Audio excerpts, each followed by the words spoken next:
Ito nga pala yung time na ako'y solo na nag-day off si Pakner. At medyo madami ko naging order dito mga pre. Una ko ang ginawa dyan ang salmon pokbol. At paghabang niluluto ko nga yan ay nagagawa na ako ng spicy noodles namin para sabay-sabay na mga boss. Habang niluluto natin itong salmon na aming pang pokbol. At nai-prepare ko na rin ang kanyang mga slice avocado at slice pipino. And then pagkatapos yan ay ilalagay ko na nga yung ating niluto na salmon at sauce, at syempre sinabay ko na rin ng noodles dahil pare-parehas naman tong mga dine-in.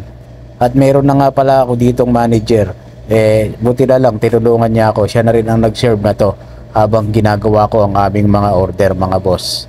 At dahil medyo marami nga itong order ko, kaya naman yung manager namin, siya na ang nag-serve at siya na rin ang nagpapunch ng aming mga order mga boss. Bale, itong ginagawa ko nga po na 3 types na maki nila madam ay without crab. Alam niyo naman po dito sa amin, madai po talagang hindi kumakain ng crab dahil para sa kanila yun po ay haram or bawal po sa kanilang kultura. Correct me if I wrong, paki-mention na lang po kung medyo namali po ako sa term po na yan. Kaya naman po dito sa amin sa Yumi Sushi ang mga customer ay po pwede po silang mag-request kung ano ang gusto nilang ipalaman para po mapagbigyan sila sa kanilang request na gusto nila pong kainin about sa aming mga sushi maki.